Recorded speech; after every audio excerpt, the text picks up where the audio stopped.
समाज का के अधिकारों का कोई संरक्षण कर सकता है, उनके स्वाभिमान सम्मान की रक्षा कर सकता है, तो वो नेता है माननीय बहन कुमारी मायावती। सर, मानवर साहब का आखिरी सपना था कि वो उत्तर प्रदेश ही नहीं पूरे देश के बहुजनों को इकट्ठा करके वो जितने भी शोषित वंचित हैं उनकी शक्ति को इकट्ठा करके दिल्ली में सत्ता पर काबिज हो। तो मानवर साहब के इस सपने को साकार करने के लिए क्या काम? भारत देश के साथ साथ हम तो इसको कोई पूरी दुनिया का सपना है कि पूरे दुनिया में जहाँ जहाँ मानवता के खिलाफ काम हो, जहाँ जहाँ पूरे दुनिया में कहीं श्वेत थे अश्वेत थे, कहीं मजदूर का आंदोलन चला, कहीं जारशाही का अंत हुआ, देखिए भारत में जो जातिवाद है, जो छुआछूत था, जो ऊंच नीच था, जो गैर बराबरी वाली सामाजिक व्यवस्था है, जिसने भारत के करोड़ों लोगों का स्वाभिमान सम्मान खत्म कर दिया, तो आज भारत के लोग चाहते हैं जब दुनिया में परिवर्तन हुआ है तो भारत में परम पूज्य बाबा साहब के त्याग और बलिदान के बाद आज भारत में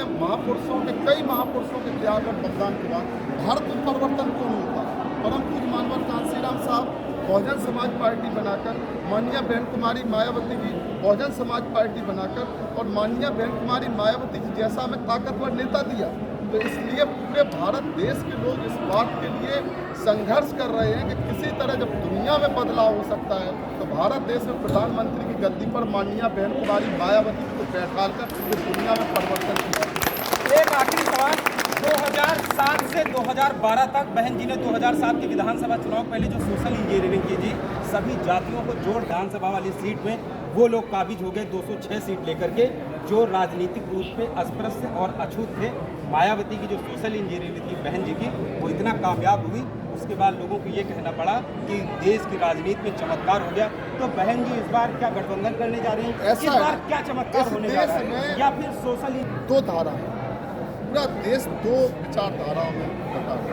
एक तरफ जातिवादी लोग हैं, सामंतवादी लोग हैं, पूंजीवादी लोग हैं, और एक तरफ अम्बेडकरवादी लोग हैं, समतावादी लोग हैं। तो ये जितने भी दल हैं पूरे देश के, चाहे वो बीजेपी का गठबंधन हो चाहे वो कांग्रेस का गठबंधन, ये दोनों ही जातवादी हैं, दोनों ही सामंतवादी हैं, दोनों ही पूंजीवादी हैं। ये पूंजीपतियों की गोद में खेलने वाले लोग हैं, ये गरीबों के विरोधी लोग हैं, ये अनुसूचित जाति के विरोधी लोग हैं, ये संविधान के विरोधी लोग हैं, ये लोकतंत्र के विरोधी लोग हैं, गरीब कमजोर को सत्ता में आने ही नहीं देना चाहते। तो भारत के जो अम्बेडकरवादी लोग हैं, जो संविधान पर भरोसा रखने वाले लोग हैं, वो पूरे देश में दबे पिसे सर्व समाज के लोग एकजुट होंगे और माननीय बहन कुमारी मायावती जी के नेतृत्व में ही ये देश का चुनाव होगा और उसमें माननीय बहन जी चुनाव के बाद देश की प्रधानमंत्री बनेंगी, इसको कोई रोक नहीं सकता। सर, आप लोग चुनाव जो मिलकर लड़ने की तैयारी कर रहे हैं या मिलके? किससे मिलके?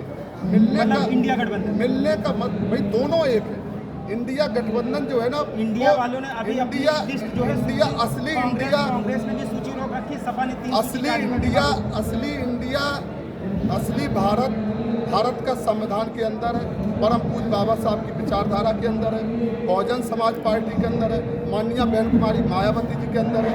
ये जो दिखावा करते हैं कि एनडीए उन्होंने बना लिया तो वो देशभक्त बने कुकड़े, कांग्रेस पार्टी को जो 50 साल तक देश की जो पूंजीपतियों को बढ़ाने वाली पार्टी है, गरीब कमजोर के खिलाफ काम करने वाली पार्टी, जो अनुसूचित जाति जनजाति के आरक्षण को खत्म करने वाली पार्टी है।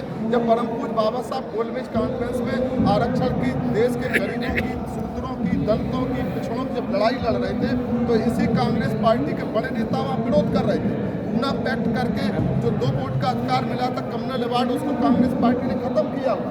तो ये देश के लोग अपना बहन कुमारी मायावती जी कोई गठबंधन नहीं, बहुजन समाज, आज तो सर्वजन समाज के लोग बहुजन समाज पार्टी के साथ हैं।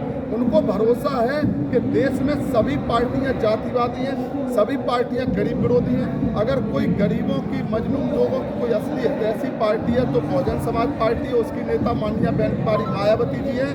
ये गठबंधन की बात कमजोर लोग कर रहे हैं, जो अंदर से मिले हुए हैं कि हम जनता को गुमराह कर दें और वोट बट जाए, लेकिन पूरे देश की जनता माननीय बहन कुमारी मायावती जी के साथ खड़ी है। और जो मौर्य भी महान दल वाले हैं, बड़ा उनका जनाधार, वो आपके साथ है। ये उनका अशोक सिद्धार्थ जी के ट्वीट भी रिट्वीट कर रहे हैं, देश में बहन जी की लगातार तारीफ भी कर रहे हैं महान दल वाले केशवदेव मौर्य। देश में अंदर से क्या है, जो लोग थोड़े से बेचारे कमजोर हैं, जिनमें संघर्ष करने की क्षमता नहीं, संघर्ष करने की ताकत नहीं, वो जल्दी से हताश हो जाते हैं, जल्दी से निराश हो जाते हैं। आज देखो माननीय बहन कुमारी मायावती जी कितनी ताकतवर और धैर्यवान नेता है।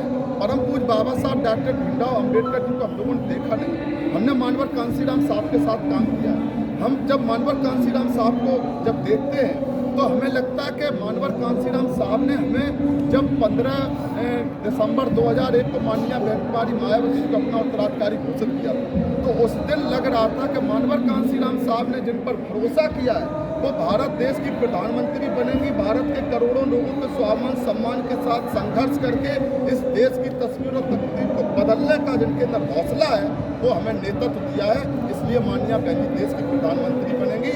इस भारत देश के करोड़ों लोगों का जो सपना है वो सपना पूरा।